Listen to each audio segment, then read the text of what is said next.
Découvrir la France, c'est parcourir ses ruelles pavées, grimper en haut de ses plus belles tours, goûter à ses spécialités, gravir ses sentiers ou naviguer sur ses rivières.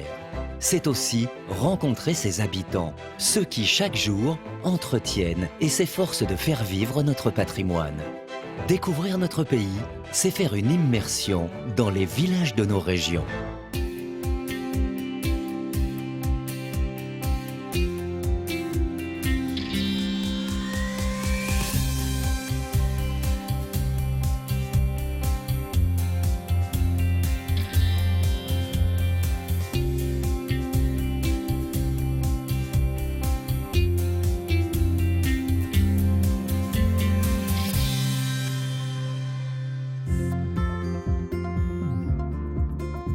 Au nord-ouest du pays, nous voici en Normandie.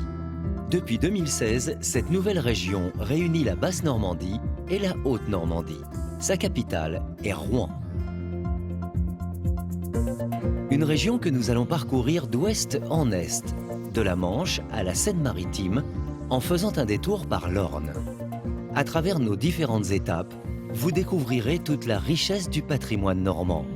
Des charmantes maisons à colombages, en passant par de somptueuses villas de bord de mer ou aux églises remplies de trésors insoupçonnés, sans compter les décors vertigineux qu'offrent les bords de la Manche. De Barfleur, un port de pêche authentique et convivial. À Beuvron-en-Auge, une cité pittoresque au cœur de la campagne. Jusqu'à Saint-Sénéry-le-Géret, une bourgade au charme discret mais certain. Puis, au nord-est de la région, nous ferons une halte incontournable à Étretat. Avec ses falaises de craie blanche, le village est célèbre dans le monde entier. Pour finir, à Varengeville-sur-Mer, un autre paradis normand entre ciel et mer.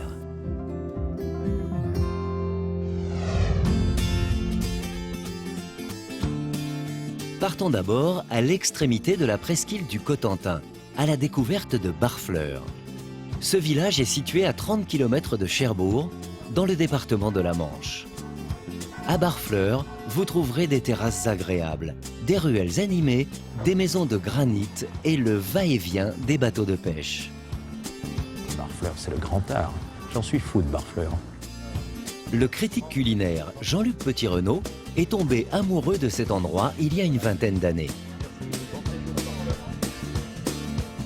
Vous savez qu'ici, l'air a été respiré par personne. Parce que comme nous sommes en pointe, on se met face à la mer, on respire l'air et on se retourne et on envoie l'air aux autres départements français derrière. Mais ça, là, l'exclusivité de l'air ici. Barfleur, pas mal, non? Pour notre hôte, la situation de Barfleur est exceptionnelle. Il faut dire que le village a connu de belles heures de gloire, notamment au Moyen-Âge. Autrefois plus grand port de Normandie, la cité, proche des côtes anglaises, servait de base stratégique lors des batailles. Regardez, rond-point, Guillaume le Conquérant. Guillaume le Conquérant est parti d'ici avec son embarcation pour aller mettre la pâtée aux Anglais. Il a pris la mer d'ici, vous imaginez, avec une embarcation, avec les rames comme ça. Donc c'était quand même quelque chose d'assez formidable. Aujourd'hui, les bateaux de pêche ont remplacé les navires de guerre. Comme les barfleurets, vous pourrez acheter directement sur le port du poisson fraîchement pêché. Ça sort de l'eau là. Regardez, là il y a à manger. Oui, on est d'accord. Vous allez bien? Bon, tout va bien, la pêche était belle. Est-ce que vous avez le beau turbo? Oh, le goût, J'adore. Ah oui, il est beau, hein. Il est prêt à mettre dans la casserole. À Barfleur, du port aux ruelles pittoresques, il n'y a qu'un pas. On entre dans la vie du village. Alors l'église est à gauche et à droite on a cette rue Saint-Nicolas qui est la rue parallèle au port. Tout ça est tout petit, toutes ces maisons sont rassemblées. Hein. Barfleur c'est 600 habitants. Ces enfilades de maisons de pêcheurs, tout en granit, contribuent au charme sauvage de la cité. Au bout du port, ne manquait pas celle de l'écrivain Jules Renard. Il venait ici pour chercher l'inspiration, comme l'ont fait aussi de nombreux peintres, notamment Paul Signac. Il y a cette douceur dans ces tons pastels, et puis il y a cette rudesse comme ça de la pierre. Un décor inspirant qui a aussi attiré une nouvelle génération d'artistes, à commencer par les potiers du village, Patrick et Ingrid. Approche Apollon, César Apollon. Visites et stages sont proposés ici toute l'année. Tout est fait à la mimine, hein. C'est-à-dire que c'est... voilà. 14 éléments par fêtière. 14 éléments par fêtière. Ah oui. Les fêtières, ce sont ces tuiles ouvragées qui ornent le sommet des toits de Barfleur. En vous promenant dans les ruelles, n'oubliez pas de lever les yeux. On a amené un petit peu de vert parce que... Les ardoises sont un peu vertes. vertes. Bon, on a amené une petite touche de couleur, je pense que c'est pas plus mal aussi.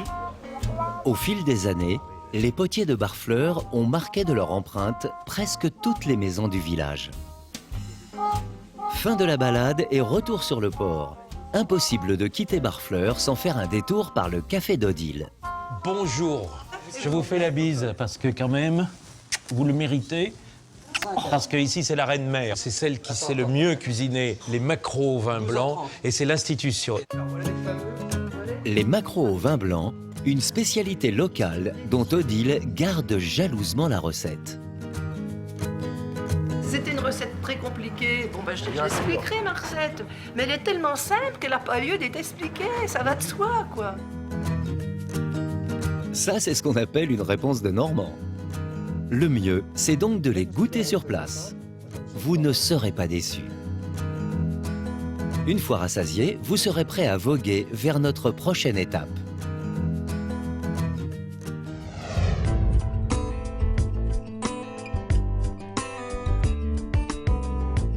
Changement de département et changement de décor. Bienvenue à Beuvron-en-Auge, dans le Calvados. Nous sommes à 30 km de Lisieux.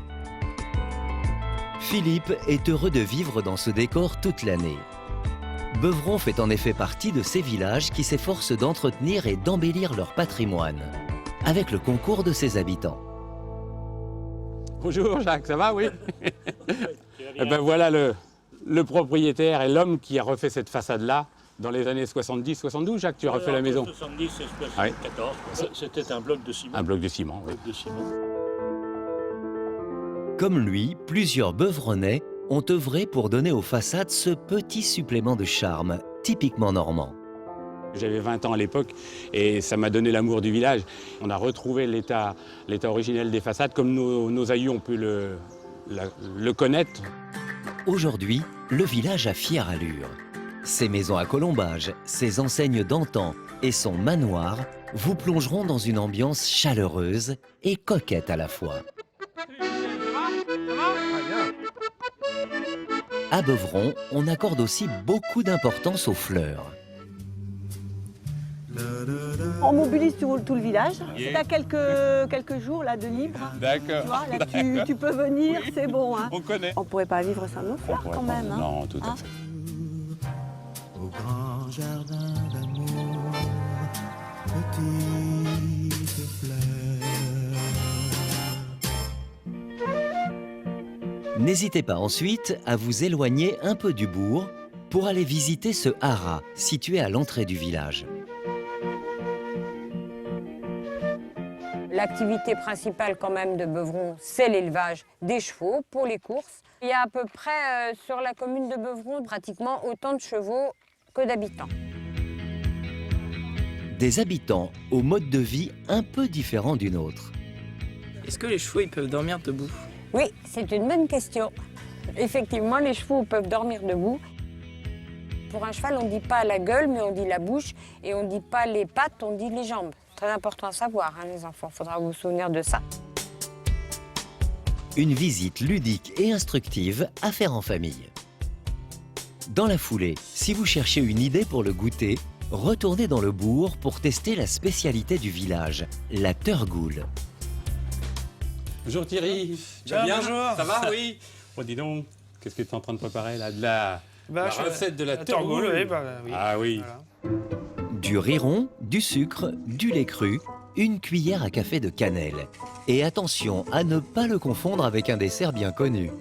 Faut surtout pas dire à un Normand que la torgoule c'est du riz au lait parce que là, ça serait mal vu là. Dans tous les baptêmes, mariages, communions, il y avait la torgoule. Une tradition qui, avec le temps, perdure.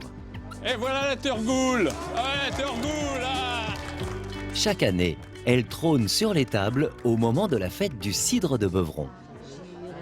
Revoir ma Normandie,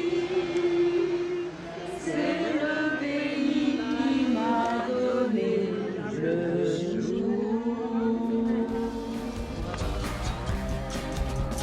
Allez, gardons le rythme et dirigeons-nous vers notre prochain village normand.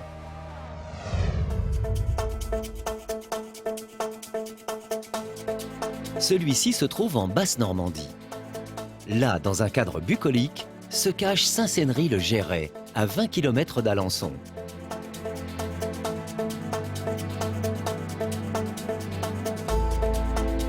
Il y a quelques années, Isméry a eu un coup de cœur pour Saint-Cénery.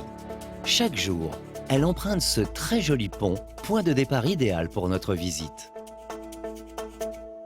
Là, actuellement, nous nous trouvons dans le département de la Sarthe et en région Pays de la Loire.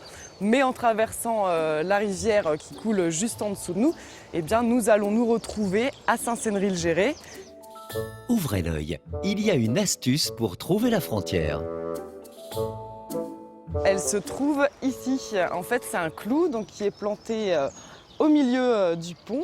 Là, actuellement, maintenant, je ne suis plus à Moulins-le-Carbonel, mais je suis arrivée à Saint-Cénery-le-Géret. Cette fois, c'est sûr, vous êtes bien arrivé. Depuis le pont, ne manquez pas la vue sur l'église romane du village. Avec sa façade de grès et de granit rose, elle est le joyau de Saint-Cénery. Et l'intérieur aussi mérite qu'on s'y attarde. Tu te retrouves dans le joyau de Saint-Cénery. Ouais, écoute, j'étais en train de regarder les fresques du 12e. Et il y a près de 200 personnages. Plus que le nombre d'habitants du village. Plus que le nombre d'habitants du village. Et justement, l'artiste a peint en s'inspirant des habitants du village de l'époque. C'est-à-dire, on a ici une photo vieille de 800 ans presque. 8 siècles plus tard donc, vous pourrez toujours admirer cette fresque représentant les aïeux de la cité.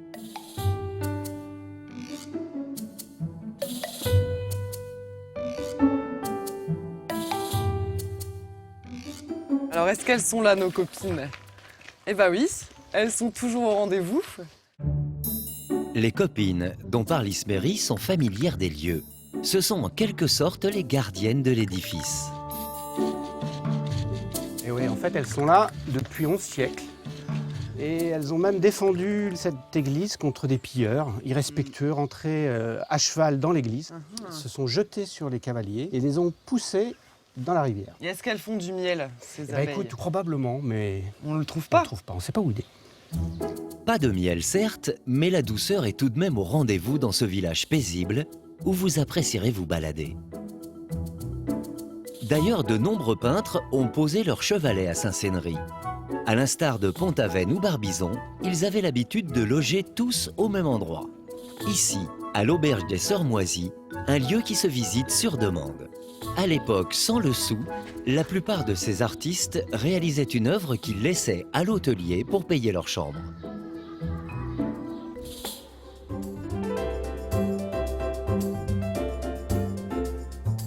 Aujourd'hui, pour trouver l'ambiance et la convivialité de Saint-Cénery, rendez-vous à la taverne giroise. On se retrouve très souvent sur la place, c'est un petit peu le lieu convivial. On se retrouve régulièrement l'été, à la belle saison.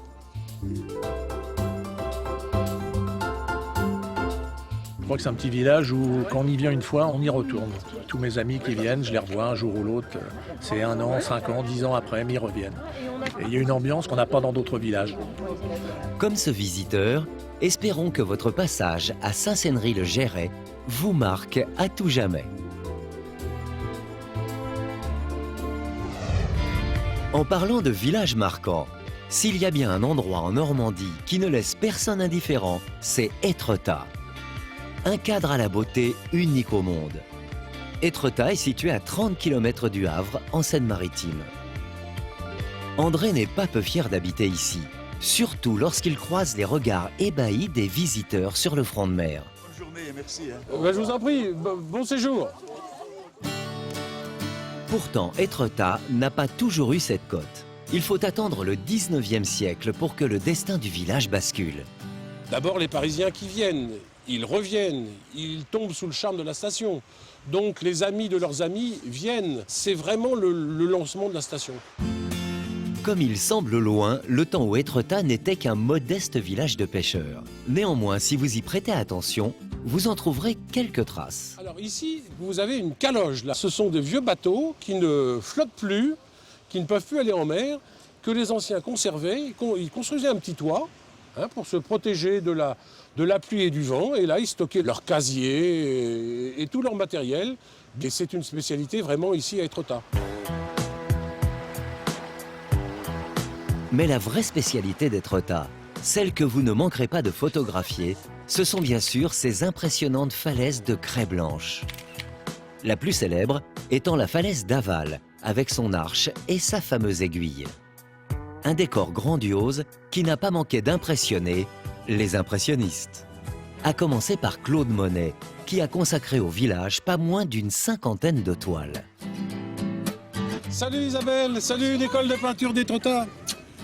Comment allez-vous là? Ça va, merci. Vous êtes en pleine forme? Oui. Là, ça peint. Sacré. Oh là là. Sacrée journée. Sacrée journée. Lors de votre venue, vous pourrez vous essayer à la peinture. Plusieurs ateliers proposent des cours et des stages à la manière des impressionnistes. On n'est pas dans l'exactitude du paysage, on est dans l'interprétation. Et on sort de nos ateliers, comme ils l'ont fait à leur époque. C'est très bien. Claude Monet est là alors? En nous, peut-être. Que vous ayez ou non une âme d'artiste, vous serez forcément touché par le charme des ruelles d'Étretat. Notamment par ces maisons typiques, recouvertes de silex qui vient des falaises.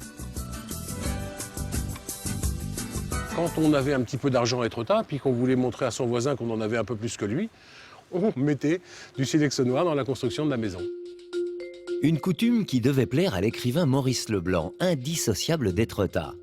Le père d'Arsène Lupin avait en effet acquis cette sublime villa de style anglo-normand au début du XXe siècle.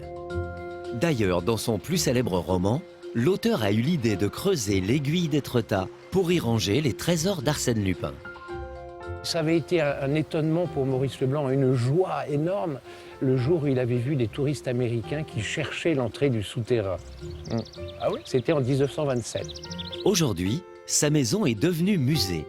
Une plongée dans l'univers du célèbre voleur à ne pas rater.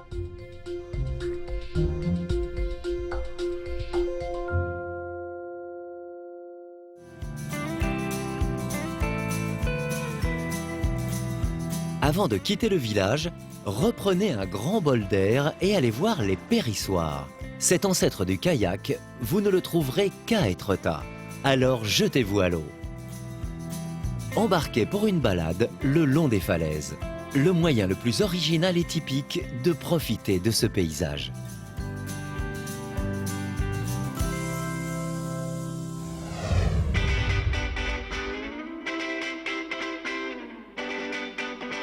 Si vous voulez profiter encore de ce décor, faites 1 heure de route le long de la côte jusqu'à rejoindre le village de Varengeville-sur-Mer.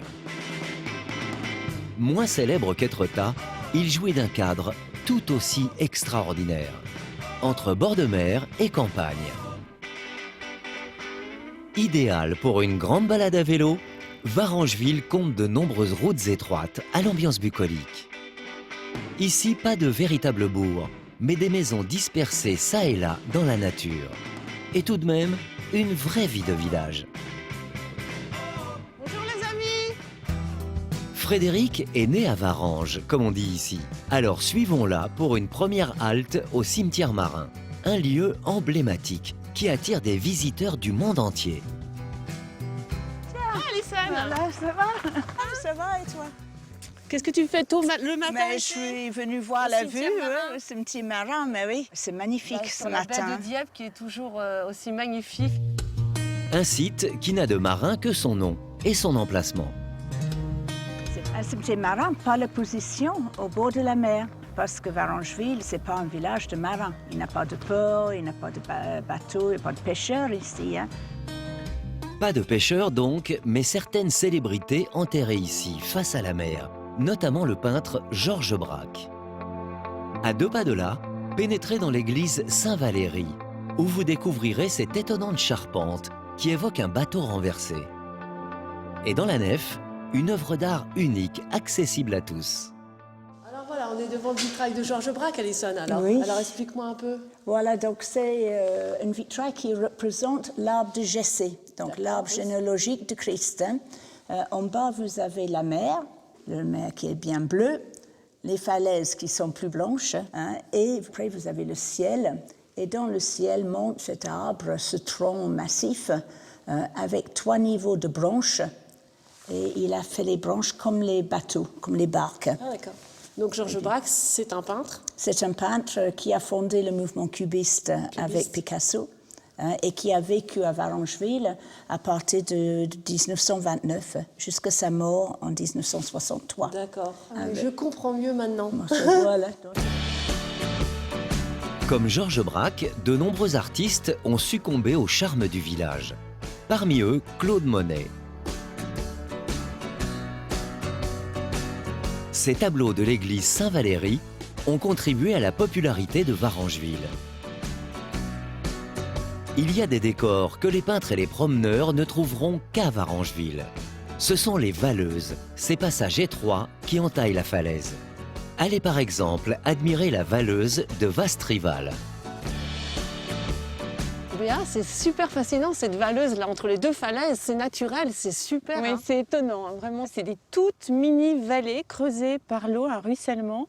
Et comme Varengeville a été construit sur ce plateau de craie, les sources s'écoulent et puis l'homme a aussi aménagé parce que c'est le seul accès à la mer. On descend à la mer à Varengeville par ces valeuses. Et puis c'est intimiste, c'est la vie cachée de Varengeville. On crapahute là et on arrive dans les premières villas sur la falaise du 19e siècle. Poursuivez votre chemin jusqu'à apercevoir ces somptueuses villas typiques du coin. Elles ont vu le jour au milieu du 19e siècle avec la mode des premiers bains de mer. Aujourd'hui, certaines de ces maisons sont menacées. Par endroits, la falaise recule ici de 2 mètres par an. Fais attention parce que là, faut pas aller trop loin, il y a la falaise, Béa. Oui. Hein. Donne-moi la main, Béa, donne-moi la main. Faut pas tomber, hein. Regarde la valeuse, là où on était tout à l'heure. Ah, c'est super. Et c'est un rendez-vous d'amoureux ici, en fait. Ah, ouais. C'est là où j'ai fait mon premier bisou. Varengeville, halte romantique, au patrimoine riche. Au rayon des visites, vous pourrez notamment vous rendre au manoir d'Angot, ouvert tous les week-ends de l'année et de manière quotidienne de mai à septembre. Un édifice du XVIe siècle, à la fois ferme et palais, propriété d'un riche armateur, Monsieur Angot. Premier élément immanquable au milieu de la cour, un des plus grands et des plus beaux pigeonniers au monde. Le type qui a fait construire ça, Jean Angot, il a utilisé des matériaux du coin. Et donc, on trouve le silex, eh bien c'est le silex des falaises d'ici. Le grès, c'est le grès de la région. Les briques, il y avait plusieurs briqueteries à Varengeville. Et alors, regarde, tu vois, c'est une corniche de pierre. Tu sais à quoi ça sert? Ça s'appelle un larmier. C'est pour empêcher les rongeurs de grimper le long de la façade. Pas bête. Pour aller manger les œufs des pigeons. D'accord. Voilà, ça c'est une sorte de protection contre les rongeurs. Ce pigeonnier pouvait contenir jusqu'à 3200 volatiles. Décidément, le propriétaire avait la folie des grandeurs, comme vous pourrez vous en rendre compte en parcourant ce logis, inspiré de la Renaissance italienne. On a là la partie, j'allais dire, d'agrément, d'apparat, parce que finalement, cette aile qui est très haute et assez impressionnante n'est pas profonde du tout. Elle fait 4 mètres de profondeur et c'est vraiment une simple façade en quelque sorte. Une simple façade derrière laquelle le maître des lieux recevait tout de même le gratin de l'époque. Peu banal pour un simple petit village normand. Décidément, Varengeville-sur-Mer est un lieu plein de surprises qui ne vous laissera pas indifférent. C'est la fin de notre escapade en terre normande, une région aux décors multiples, des falaises sauvages aux maisons à colombages plus coquettes, autant de paysages qui ont inspiré de nombreux peintres au cours du temps. Alors comme eux, laissez-vous charmer par cette ambiance si particulière qui règne dans cette belle Normandie.